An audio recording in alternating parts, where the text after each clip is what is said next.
I'm Lucy. And I'm Jennifer. You're listening to Everything I Know About.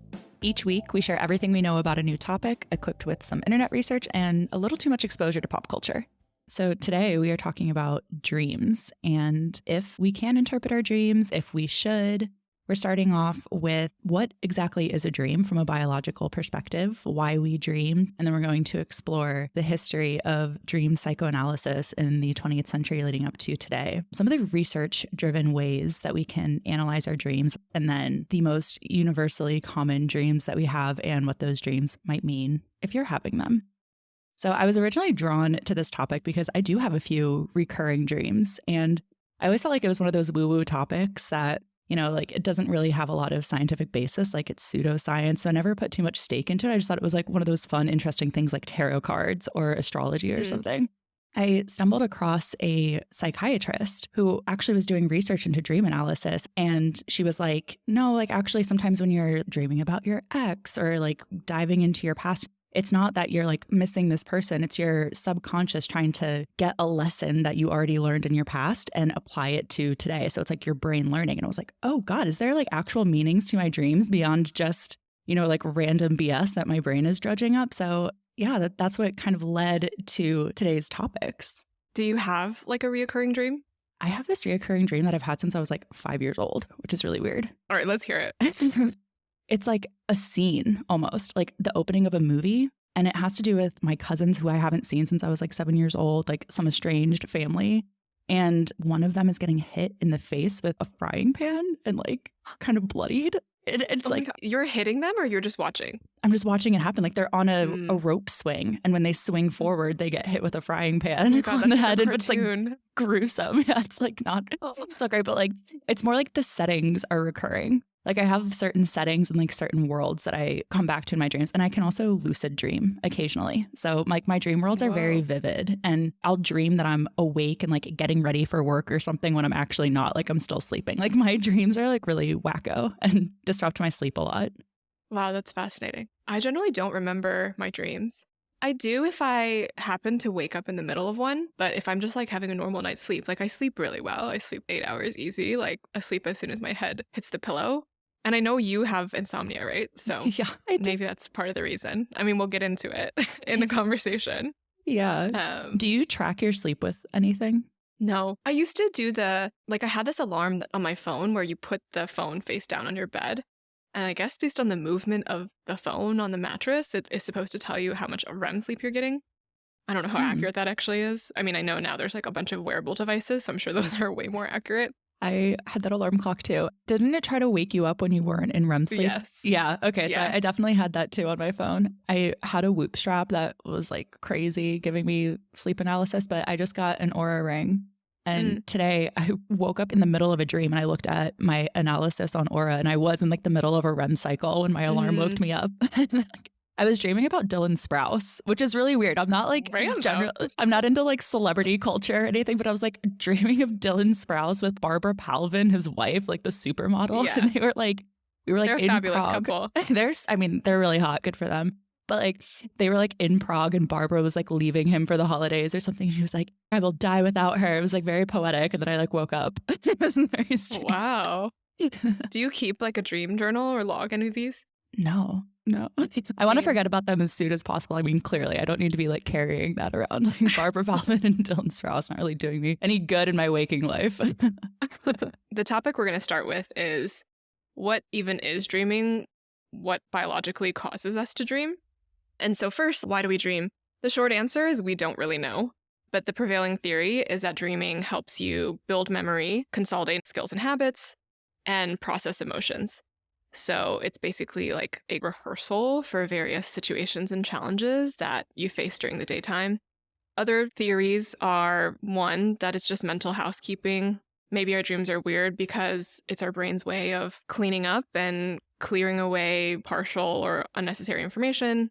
2, just like an instant replay function, a way for us to just review events that happen throughout the day and analyze them.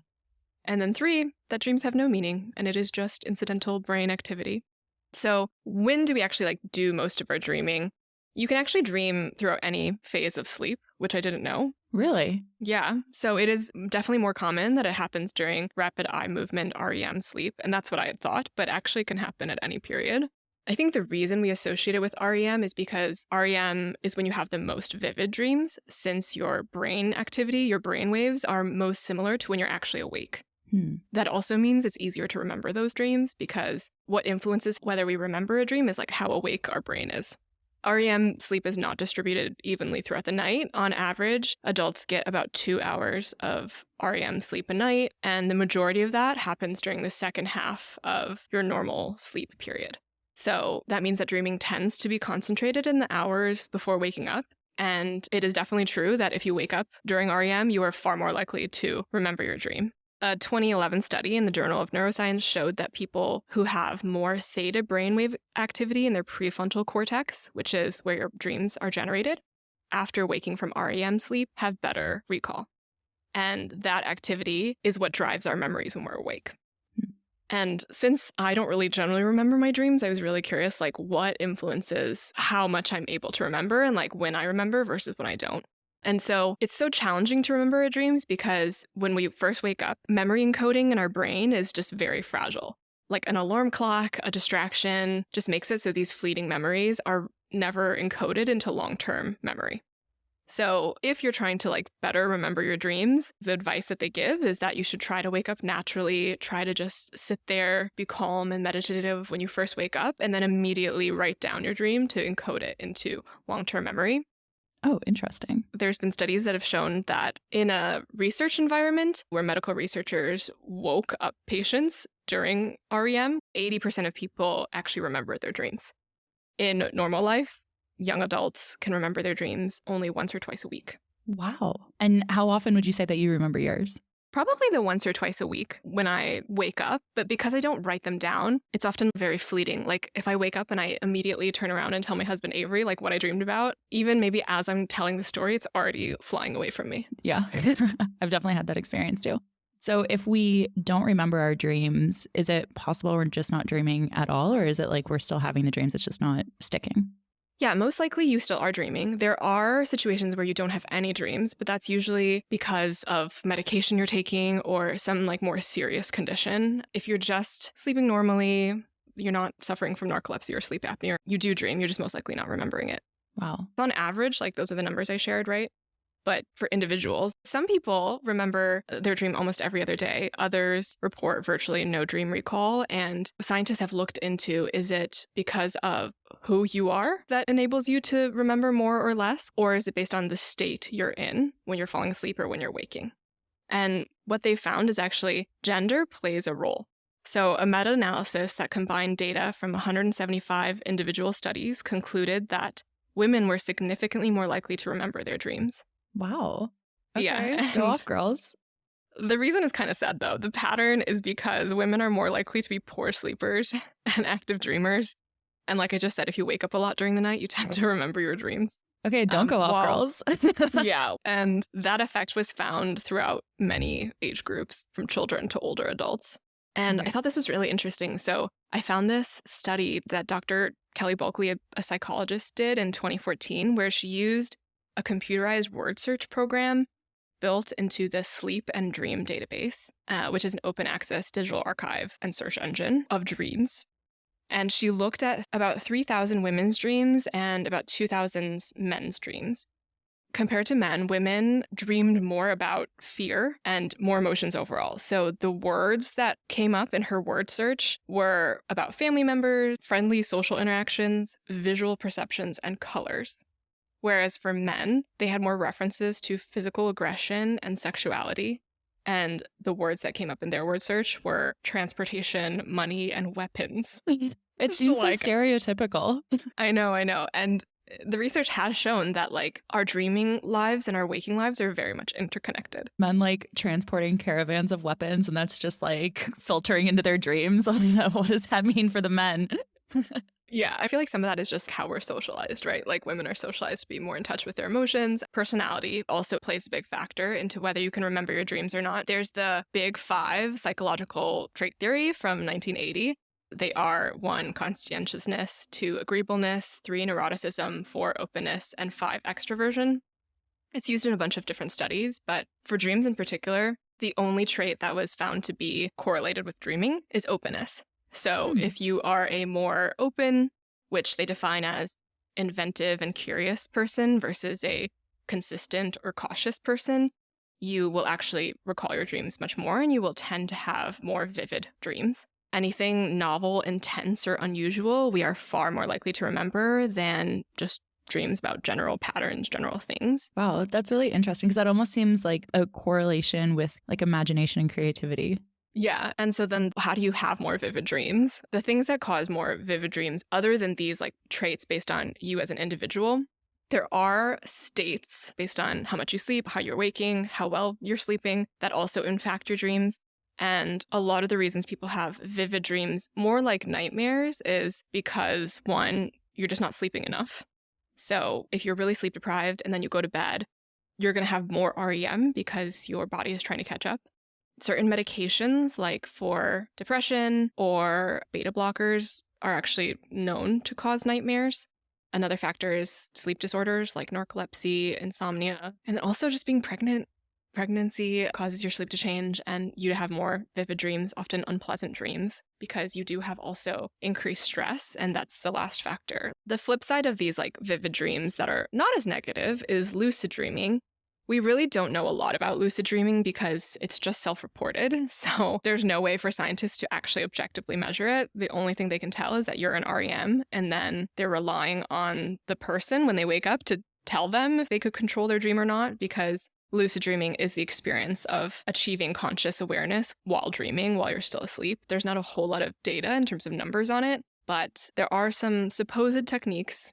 Again, I would take them with a grain of salt. But for people who've claimed that they've been able to train themselves into lucid dreaming, the techniques are one, to reality test while you're awake. So to always ask yourself, kind of like the movie Inception, how do I know I'm not dreaming right now? Touching mirrors, like doing things like that, because if you get in that habit while you're awake, then you're more likely to do it while you're dreaming. I don't like that. I don't like that at all. That would freak me out to like go about my daily life and just be like, am I dreaming right now? No, of course I'm not dreaming. Like at a certain point, you're going to trick yourself into thinking like, why the fuck am I asking myself this all the time? Like, am I crazy? Yeah. That would like trigger something psychologically in me. I don't think I could do that. Yeah, it's a bit like, is this a simulation? Like constantly asking yourself that. Am I real? Like, yes, you're real. Yeah, so that's one method. And then again, I don't really put much stock into these, but the two other methods are like mnemonic induction of lucid dreaming. So just like repeating, you're going to recognize you're dreaming next time you're dreaming. And that like triggers your brain into hopefully doing it when you're actually dreaming. And then the third, which seems the most painful, which is literally you set alarms throughout the night to wake yourself up.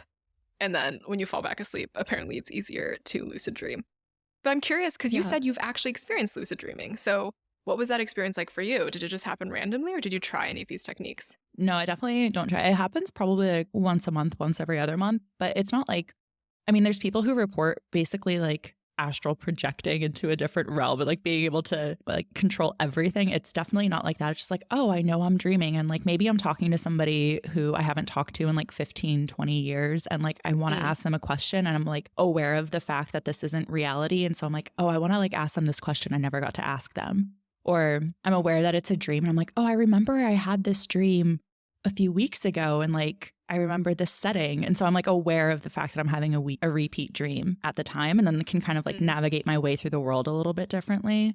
Sometimes if I'm having an argument with like my parents or my partner, like I'll dream about that and in my dream be aware that I'm doing it and like kind of battle test my arguments in my dream. Like consciously. Interesting. This sounds very useful. Your dreams sound very useful. Well, it sounds like one of the reasons that we even dream, right? It was practice, essentially, is what you said, right? Mm-hmm.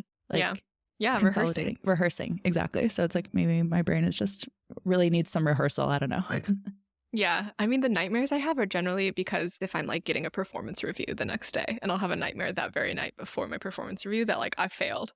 Or like saying all these horrible things about me. So I definitely feel like it's very anxiety and stress driven. Even just taking a flight, my body will just be anxious and it'll like wake me up, at 4 a.m. if I have a 7 a.m. flight. It's aware that I'm stressed. That's useful and also not. I'm sorry. I did read a study actually where they tried to induce lucid dreaming. And they had like a 46% increase in their participants lucid dreaming over the course of 6 nights.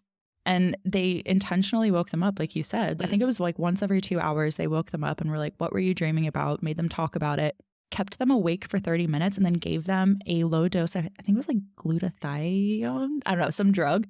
And participants lucid dreamed 46% more often during this regimen, which is huge. Yeah. I wonder if you would just be likely to say that you did. Make it worth it. That's what I was just thinking when you're like, there's actually like no scientific way to know if they did. Just self-report and be like, yeah, I lucid dreamt, just like, let me sleep, dude. Yeah. I'm done for the day. I already did it once, so stop waking me up. Yeah, or maybe you're just in like this state of like, you're not actually sleeping. Because I think a lot of my lucid dreams are probably just me like not actually being asleep. It's just like I'm having like a daydream, but I'm also in like a semi-sleep state. And like these people are probably sleep deprived. You just made them sit up for 30 minutes. Like I'm sure they're not like in total REM and then having a lucid dream. Yeah, I mean, I feel like our society has been so fascinated by dreams forever. And like, I don't know, did you take a psychology class in high school or in college? I actually never did. Okay. I feel like that's like one of the most popular classes in high school because I think when you're young, you're always like, why does my brain work the way it does? Is it similar to other people's or not? Like I took AP Psych mostly because I was curious about dreams, actually. And I wanted to know about like what the various theories were in the space, but I'm curious to hear what you found because you looked into that, right? I did, but my God, if you have like an AP Psych history. Oh, this was years ago. I don't, so I went in very blind, but we should not be surprised that the father of dream psychoanalysis was Freud, of course, the father of all modern psychoanalysis. I mean, we've always been interested in dreams, like since ancient times. The Romans and the Greeks thought dreams were prophecies. And they thought that we could interpret our dreams to like know what was coming, that it was the gods trying to tell us something. So they've always had a particular significance. Freud tried to solidify that in his The Interpretation of Dreams, which came out in the year 1900. And it was the most significant milestone in dream interpretation in the modern times.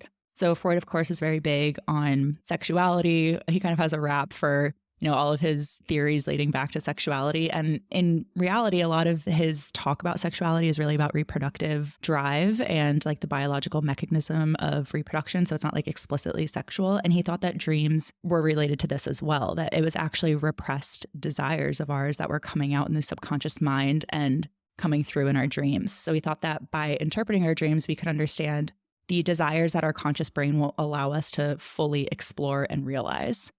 So yeah, it was a form of like wish fulfillment, repressed sexuality as well.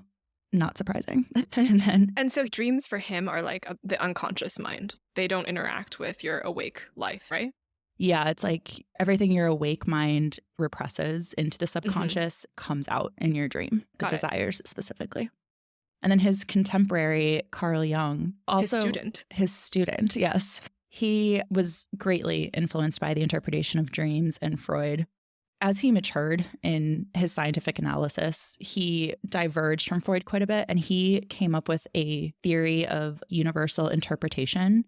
So he felt that there was this universal subconscious among all humans, and that we could form a sort of common symbiology by which we can interpret dreams. So this means that like we all kind of evolve from like the same common ancestors. So we're all going to have dreams about like being chased by a big animal, for instance. And like this symbiology can inform not only what our unconscious mind is doing, but what our conscious mind is thinking in the real world. So while he developed his theory of universal symbiology, he also developed a theory of compensation. So he felt that dreams were our unconscious mind trying to fully develop and balance parts of our conscious mind that were underdeveloped. So that does actually sounds like it has echoes in what you research, like our brain doing rehearsals and like kind of flexing muscles that it doesn't get to flex in our waking life.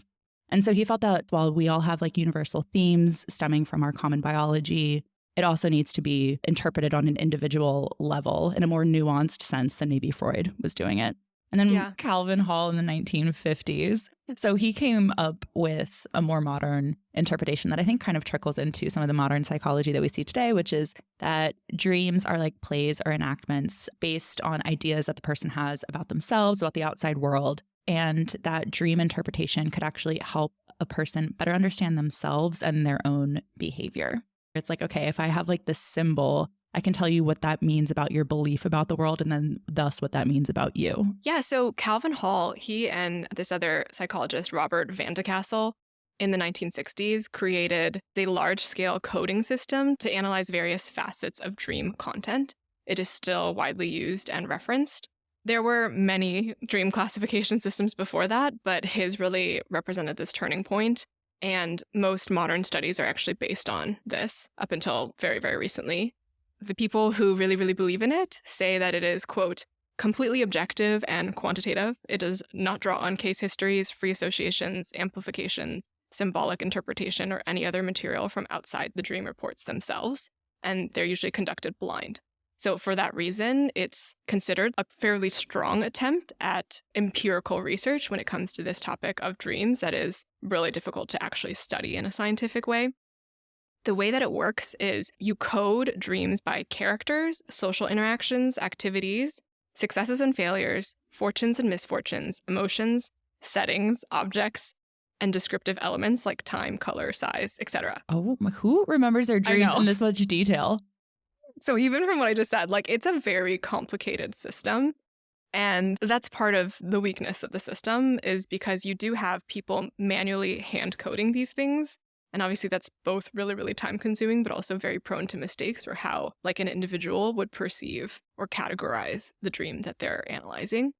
People throughout the 1990s and even early 2000s still use the system to great effect and were able to map out people's dreams. Both individuals who had kept extensive dream journals, but also looking at large groups and trying to figure out if there's any commonalities or similarities between what people dream about, turning those elements into actual numbers around how frequently they appear, determining frequencies for individuals and groups, and then comparing the findings of a group to like a unique person being studied. So you could actually, using the system, try to figure out your own dreams. You could categorize them and then understand, okay, am I like other women in my age group, or are my dreams really significantly different? Okay, that's pretty cool. Yes. And so the analyses of all of these dreams throughout this method demonstrated that there's a large degree of consistency in what a person dreams about over several months or years, even 40 to 50 years in the 2 longest dream series analyzed to date, and that there's striking continuities between our dream findings and waking life. So these are very closely linked. You can actually predict somebody's concerns and interests based on just reading about their dreams.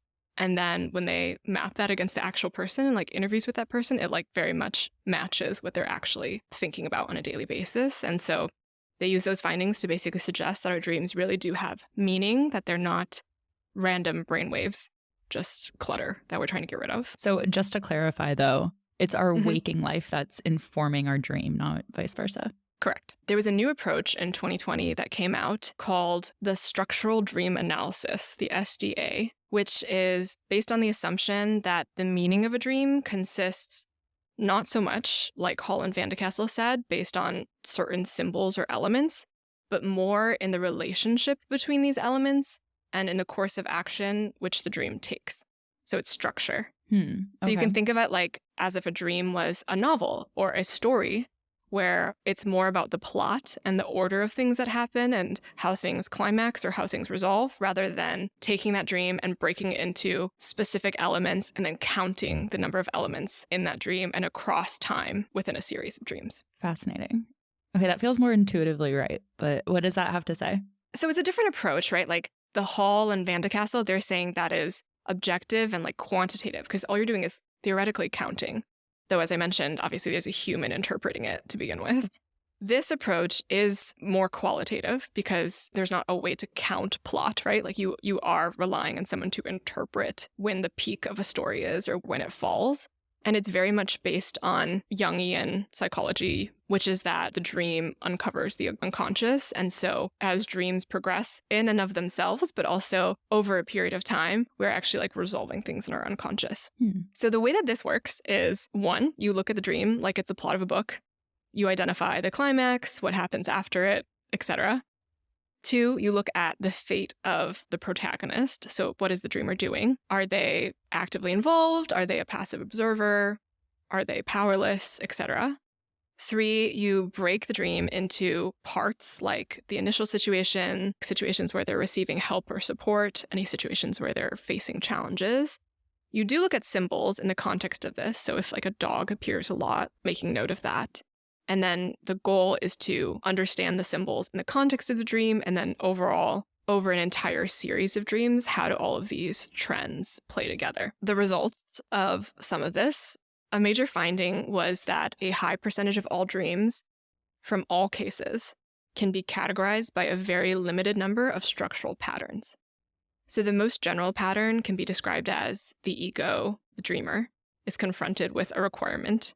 They have to cope with a challenge, and then they have to fulfill a plan or task. Super general, but like more specifically, it breaks into 5 structures. So 1, there's no dream ego. You're just observing a scene. That sounds very much like your recurring dream, where you're just like watching a scene play out. Yeah. 2, the dream ego is threatened by some form of danger. Could be a person, could be a natural disaster of some sort. 3, the dream ego must perform a task. Like a very common one is taking an exam. 4, the dream ego moves towards something. So there's transportation. You're on a plane, you're on a train. And then 5, the dream ego is trying to communicate with someone. And Christian Rossler, who wrote this paper in 2020 about SDA, found that individuals in therapy where the therapist reported an improvement in their condition, that the structure of their dreams actually changed from the beginning of therapy to the end. Whoa. So yeah, it's fascinating. In the cases where there was a successful therapeutic change, the second half of the dream was dominated more by the 5th pattern, which was that the dream ego is trying to communicate with someone. Oh, okay. And then if it was a negative experience, like what do you start with? What is like considered a bad place to start? So yeah, I mean, there's no, I guess I wouldn't put it in terms of good or bad, but definitely you could start from a place where at any of the first 3-ish scenarios where it's like you're either just a passive observer, there's no dream ego, or you're in some sort of stressful situation. Either you're being threatened or you have to perform a task. And generally at the beginning of these therapy processes, the person will just have constant repetitive dreams about that thing that they're facing. So if it is some form of danger, like a flood, for example, they'll just have a continuous repetitive dream where they're just drowning. Ooh. And then as their therapy progresses, and if they are making progress, their dreams will slowly start to shift from, okay, you're not drowning, you were able to get to dry land, to eventually realizing, oh, the thing that is causing you fear or pain, maybe you can like become friends with them, or maybe you can talk to them or understand them, like connect with them in some way, which is that last stage 5, trying to communicate. Okay, that's crazy. It's like having agency in your dream world translates to agency in your real life, or vice versa, I guess. Probably vice versa, right? Yeah. Like as you Definitely develop vice more versa. tools, right? Yeah. Agency in your real life, you have less nightmare. Because to me, the first 3 definitely, I guess the first one, not necessarily, but I feel like the second 2 and 3 definitely sound like nightmares. Yeah. Taking a test or being threatened sound horrible. Yeah. God. I'm thinking of like all of the repetitive dreams I have where I'm just like doing something over and over and over again. And I have to like sometimes consciously wake myself up. Like maybe I need to go to therapy. Yeah. I guess like even just hearing this stuff, is there anything that jumps out to you as like, okay, since you do remember a lot of your dreams, like trends you've noticed, or maybe periods in your life where you had one type of dream or like a different type in another period? I was like trying to figure it out based on what everything you were saying, but I don't think there's an explanation for it that we've come to yet. When I first got engaged, I always had this dream that I was engaged to somebody else and it like wasn't Ruben. And then I would be in such anxiety in the dream because I would realize, oh my God, this is the wrong person. And I would get freaked out and I couldn't remember in my dream Ruben. Like I couldn't remember him, but I knew the person I was with was not the right person. Have you shared that dream with Ruben? I have. What was his interpretation? I mean, he thinks it's sweet that like at least I thought everyone else was wrong. Yeah. But fair enough. I equate it to like my brain reassuring me that I made the right choice. Like it's okay. Yeah. Like these are all the different scenarios in which you could have made a different choice and you hate all of them. So don't worry. Right. It's like you're rehearsing, like if you had picked different options. Yeah, I think I'm going to go with that one. That seems the most healthy. So the guide changes every time you have the dream. Like Yeah. it's a different fiance. Yep. Oh, well, that sounds really healthy to me then. It's like you're exploring these other paths, but it's always ending up with like you made the right decision, you know? Okay, I love that Ruben's the one you interpretation. want. Yeah, we're going to keep that one. Love it. I don't need therapy after all. Okay. So one of the things that I was really curious about researching is what are our most common dreams and what do they actually mean? And I was really disappointed when we did this research and found out that like, actually you can't really do this kind of analysis in a scientific way. Like it is, as you said, mostly about the patterns. It's not about the specific dreams. So there are a few studies out there that try to analyze this. And this is a disclaimer. Most of these studies are either not very scientific, i.e. they are done with Google search analytics, just like researching what people like. I have this dream about like a tornado tearing through my house and it happens more often in like Kansas, for instance. And like they're going to like do some analysis off of that. Or it's through this dream database that you talked about where like things are manually tagged. And then there's a whole host of issues with like that human intervention there. So there's not really a good way to do this, but we do know that dreams do have practical meaning in our lives and they can influence our waking life. So that causality actually happens the other way sometimes. So what I found was that there was a 2009 study where they asked people who had catastrophic dreams how it affected their waking life. And people were more likely to cancel a trip after they had a dream of their plane crashing than they were for any other reason, including a government warning about a possible terrorist threat or knowing that there was actually a plane crash that happened in real life. If they had the dream of the plane crash, they were more likely to cancel their trip. Crazy. Wow. That's fascinating. Maybe that's because when you're dreaming it, you're actually experiencing it. And then they feel all the emotions of that. That's crazy. It's so much more visceral. And it just reminds me of all of like the joke videos you see about people being like, I'm mad at my boyfriend because I had a dream that he cheated on me. Like you're mad at him in real life. Definitely it's like a bilateral effect. But yes, in the Hall analysis vein, we do share a lot of genetic programming with each other biologically. So it is unsurprising that we have a lot of the same dreams. Dreams tend to repeat across populations, across cultures. So even modern humans will have similar dreams to nomadic tribes that exist today. Everybody has dreams about being chased by big monsters with big teeth. So another idea that comes up a lot across people and cultures is the idea of nudity as social exposure. So everyone, even in cultures where you don't wear a lot of clothing, like nomadic cultures, they still have shame-filled nude dreams, which I found fascinating. Something deep in our psychology doesn't like it. I wonder if that's, this may be a stretch, but I feel like clothes for human is like our protective armor, right? Like since we don't have fur. And I feel like biologically, since we don't maybe have it's like fur. Biologically, it's like shedding our armor is being nude. Like I feel like being naked in front of the class, right, is like a common dream that I've heard. It's so common. Have you had that one? I don't remember. Maybe I have. God, you are so secure. I feel like, well, I just see it depicted in movies so much that now it's like confusing what's happened to me and like what is just from me watching someone else. Okay, funny you say that. So I was listening to a few podcasts with that William Dorhoff researcher. Yeah.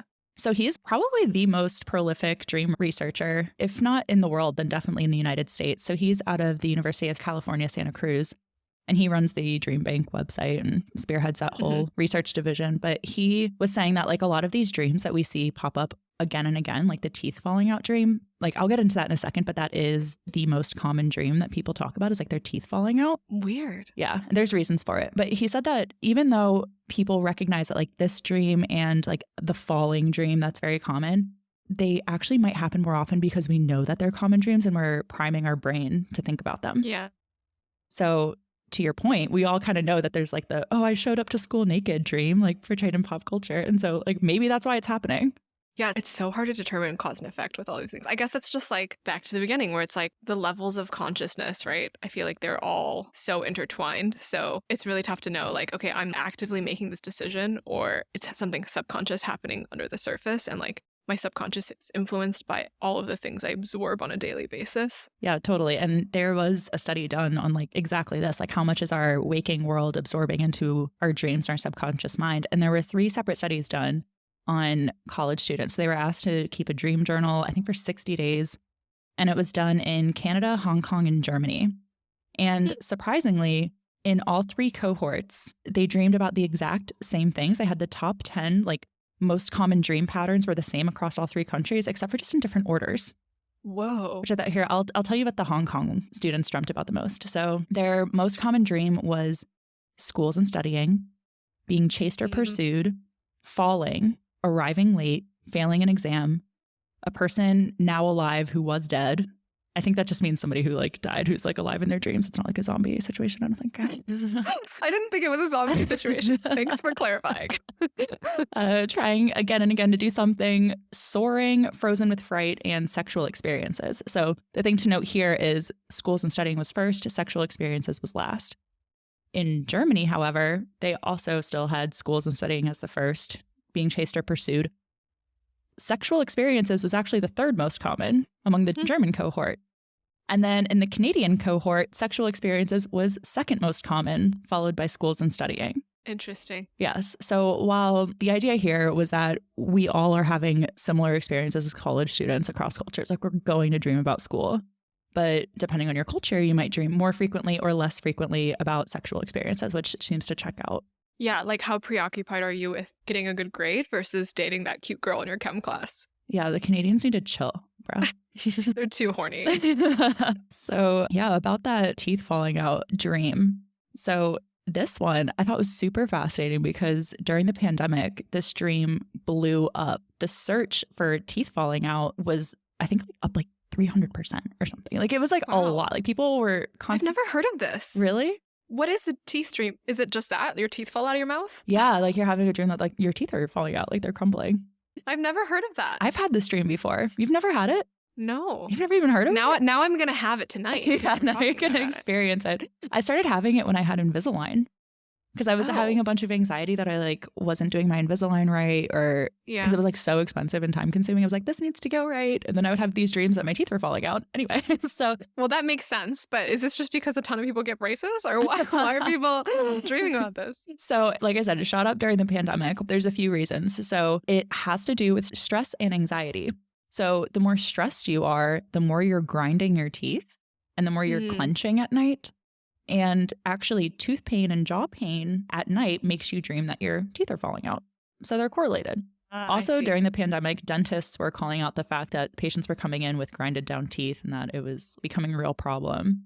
That's cool that there's actually, not only is it like your emotions or your psychological state, but it's also like physically experiencing jaw pain from grinding your teeth, which you're not consciously aware of. Most people who grind their teeth don't know unless their partner tells them you were grinding your teeth. Yeah. That actually manifested in your dream. So if you dream about it, you should probably ask your partner to check if you grind your teeth or like talk about it to your dentist. Yeah, actually 100%. That's like one of the things when I was researching this, there was actually like one of those Healthline articles. They were like, yeah, if you have dreams about this, go to your dentist. It's that much of a correlation that they're like scientifically telling you if you have this dream, go get it checked out. That's crazy. Yeah. Now I'm like, does that apply to like, if you have a dream about a heart attack, does that mean your chest, there's actually something wrong? Oh, God. This could be taken very far, I feel. Let's hope not. Yeah. Yeah. So I'm looking at this map that using the Google search data tried to map out like what the most common dreams are. So teeth falling out was searched 81,000 times in the US. And the next most common was snake dreams, only at 19,500. So you're talking about like 4 times as many. Lots of people dream about their ex, spiders, vacation, being chased, their wedding. Interesting. Probably because of the stress factor. That's what I was thinking. Yes. Flies, which, okay. Sex came in at second to last at 8,400. And bears, interestingly. So lots of people having creature dreams in the United States. Wow. Yeah, so I think I'm pretty sad that there's not a more scientific explanation to my dreams. I was kind of hoping that we would end this episode being like, I can get a dream journal and like a dream dictionary and psychoanalyze myself. And while that is not a scientifically proven way to do things, that is a way that you can start remembering your dreams more. And remembering your dreams and analyzing them on your own does have some benefit. I think it makes you more self-aware. You can like kind of tie it back to some of these patterns that we were talking about and at least know if you need therapy or not. Because if you are passive and don't have agency in your dreams, I mean, maybe try. Maybe try to have it in your real life. Yeah, I mean, I think keeping a dream journal, if you're curious about remembering, is definitely proven to help. And then even doing this analysis on your own, as long as you do it over a long period of time, I think it definitely can reveal interesting things about yourself. I feel like this is as scientific as it gets, right? Like to me, I know you're saying that it doesn't feel that scientific. And I think it's true that there's not like, hey, if you dream about X, it definitively means Y. But I think there is, at this point, a large enough body of dreams collected where you could compare your own dreams if you categorize them. And there's a bunch of different classification options out there. You could actually draw some conclusions. Yeah, totally. And that Dormhoff researcher that we were chatting about, he, in one of his podcasts, said that he can either look at your dream journal over the past few months and learn so much about you, or he can have a candid, closed-door conversation with you for 1 hour and learn the exact same things. Okay. So just go journal, like for real journal, not dream journal, and you'll reach the same conclusions a lot faster. There you go. Amazing. Thanks for listening. Thanks, guys.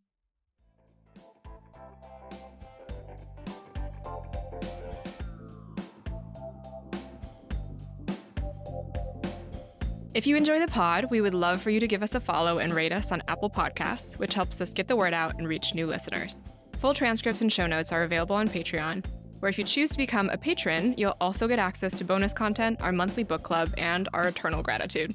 If you'd like to get in touch or suggest a topic for a future episode, email us at everythingiknowaboutpod@gmail.com or DM us across all socials at EikaPod, that's EIKA pod. Thanks for listening and see you next week.